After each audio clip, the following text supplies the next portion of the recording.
Assalamualaikum warahmatullahi wabarakatuh. Perkenalkan, nama saya Randi Falevi. Berikut saya akan memberikan penjelasan dari rekan saya sebelumnya yang menjelaskan tentang akuntansi pelaporan dan pertanggungjawaban seperti biasa. Dan di sini saya akan melanjutkannya, yaitu adalah akuntansi pelaporan dan pertanggungjawaban. Nah, kita kenal di sini akuntansi itu dalam forum BLU-nya menyelenggarakan akuntansi sesuai dengan standar akuntansi keuangan yang diterbitkan oleh Asosiasi Profesi Akuntan Indonesia. Jika tidak ada standar akuntansi BLU yang bersangkutan, dapat menerapkan standar akuntansi industri yang spesifik setelah mendapat persetujuan dari Menteri Keuangan. Nah, yang kedua, pelaporan. Nah, pelaporan dari BLU ini menyampaikan laporan keuangan setiap triwulan kepada menteri atau pimpinan lembaga berupa laporan realisasi anggaran, laporan arus kas, dan catatan atas laporan keuangan.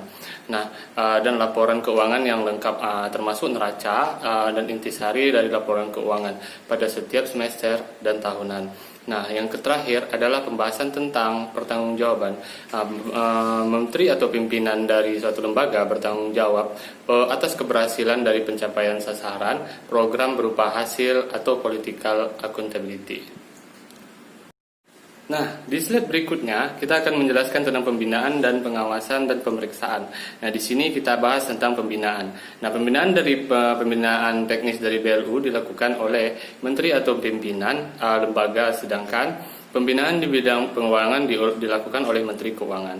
Nah, yang kedua, ini adalah pengawasan. Nah, dalam rangka pelaksanaan pembinaan dari BLU dapat dibentuk dengan Dewan Pengawas. Pembentukan Dewan Pengawas hanya berlaku pada BLU yang memiliki realisasi omset tahunan, atau menurut laporan realisasi pengawas hanya berlaku anggaran atau nilai aset menurut neraca. Nah, yang ini memenuhi syarat minimum yang ditetapkan oleh Menteri Keuangan. Nah, yang ketiga ada pemeriksaan. Nah, pemeriksaan ini intern dari BLU ini sendiri dilaksanakan oleh Satuan Pemeriksaan Intern atau SPI yang merupakan unit kerja dan berkedudukan langsung di bawah kepemimpinan dari BLU. Sedangkan pemeriksaan ekstern dilakukan oleh lembaga pemeriksaan ekstern sesuai dengan ketentuan perundang-undangan. Nah, yang terakhir itu adalah BLU daerahnya sendiri. Nah, BLU daerah ini adalah satuan kerja perangkat daerah atau OPD. Nah, di sini di lingkungan pemerintah daerah yang dibentuk untuk memberikan pelayanan kepada masyarakat dengan prinsip seperti usaha dari BLU pusat.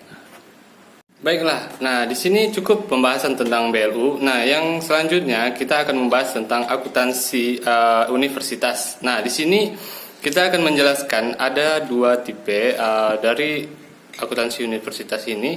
Berdasarkan akuntansi universitasnya itu adalah definisinya, yaitu adalah proses yang terdiri dari identifikasi, pengukuran dan pelaporan informasi ekonomi universitas yang berguna pada penilaian dan pengambilan keputusan mengenai usaha dari kegiatan universitas tersebut. Nah, yang kedua itu kita akan membahas tentang kegiatan dari akuntansi universitas. Nah, di sini kita akan melihat meliputi pengidentifikasi dari pengukuran data yang relevan untuk suatu pengambilan keputusan. Nah, ini memproseskan data yang bersangkutan, kemudian pelaporan informasi yang dihasilkan dan pelaporan akuntansi yang dihasilkan itu adalah pemakai dari pelaporan tersebut. Nah, di sini kita di slide berikutnya ini adalah bercerita tentang pengelompokan dari universitas sendiri. Universitas yang dikelola oleh pihak private university, dalam hal ini pelaksanaan akuntansinya dilakukan berdasarkan standar akuntansi yang dikembangkan oleh Financial Accounting Standard Board atau FISB atau Dewan Standar Akuntansi Keuangan. Universitas dalam pernyataan FISB Statement nomor 117 tentang laporan keuangan untuk organisasi nirlaba. Nah, yang kedua, universitas yang dikelola oleh pemerintah atau public university dalam hal ini melaksanakan akuntansinya berdasarkan standar akuntansi yang dikembangkan oleh Government Accounting Standard Board atau GASB. Nah, ini Dewan Standar Akuntansi Pemerintahan. Nah, di sini khususnya dalam pernyataan GASB Statement ini khususnya adalah pernyataan GASB Statement nomor 15 tentang model pelaporan keuangan untuk universitas. Berikut kita akan menjelaskan tentang jenis-jenis dari universitas ini sendiri.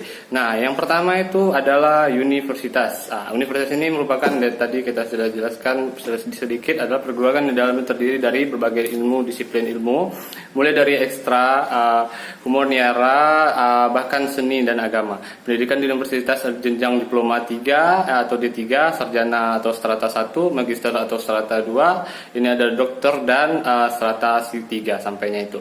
Nah, di institut ini sama seperti universitas, namun institut ini menyediakan sistem pendidikan akademis yang praktis. Nah, serta mempunyai jenjang pendidikan yang beragam. Hanya saja jurusan-jurusan yang ada di institut hanya berasal dari rumpun ilmu tertentu yang kemudian dikelompokkan ke dalam fakultas-fakultas khusus. Nah, yang kedua di sini kita akan membahas tentang sekolah tinggi. Nah, merupakan perguruan yang terdiri dari satu fakultas saja. Nah, di sini berbeda dengan universitas. Nah, hal ini tentu dengan di institut yang memuat banyak sekali fakultas di dalamnya. Nah, yang selanjutnya adalah politeknik. Nah, seperti yang kita tahu di sini ada politeknik satu. Ini adalah politeknik merupakan satu cabang dari sekolah tinggi. Nah, hanya saja pendidikan politeknik lebih berfokus pada segi praktis ketimbang teori atau akademisinya. Nah, yang kelima ini adalah akademi. Nah, sama seperti politeknik, akademi juga menerapkan sistem pendidikan yang lebih menerapkan sisi praktis. Di slide ini kita akan menjelaskan tentang akuntansi dana. Nah, di sini akuntansi dana adalah sistem akuntansi yang sering digunakan oleh organisasi-organisasi nirlaba dan institusi sektor publik yang seperti kita bahas saat ini. Nah, yang kedua, ini ada sistem tersebut merupakan metode pencatatan dan penampilan entitas dalam akuntansi seperti aset dan kewajiban dan kelompokkan menurut kegunaannya masing-masing.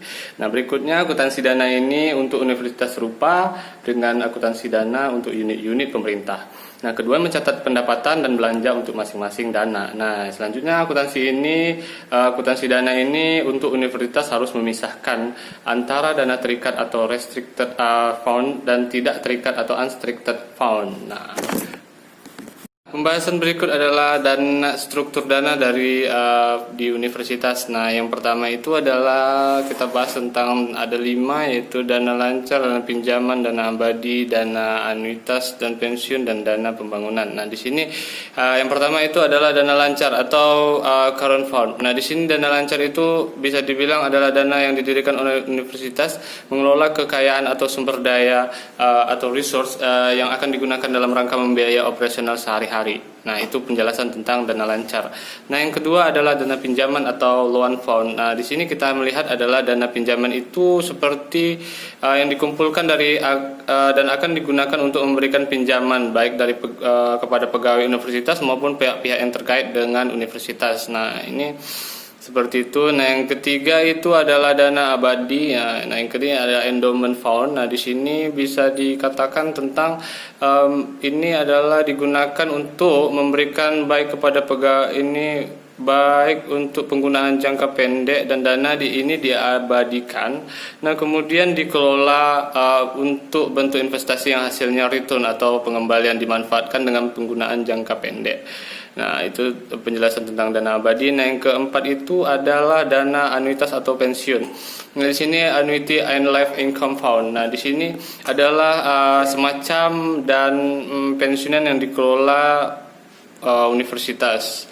Ini adalah yang kelima, yang terakhir adalah dana pembangunan atau plan fund. Nah, di sini bisa dikatakan dikumpulkan dengan tujuan penggunaan dan pembangunan gedung, fasilitas dan aktiva tetap lainnya. Di slide selanjutnya adalah 3 laporan keuangan yang harus dibuat oleh suatu universitas. Nah, kita membahas tentang laporan universitas, yaitu yang pertama adalah laporan pendapatan belanja dan beban lainnya atau statement of current fund revenue, expenditure dan another change. Yang kedua adalah laporan perubahan saldo dana. Nah, ini adalah statement of change in fund balance. Nah, yang ketiga adalah laporan kombinasi atau combined balance sheet. Nah, ini ada 3 pelaporan yang harus digunakan atau dibuat oleh universitas itu sendiri.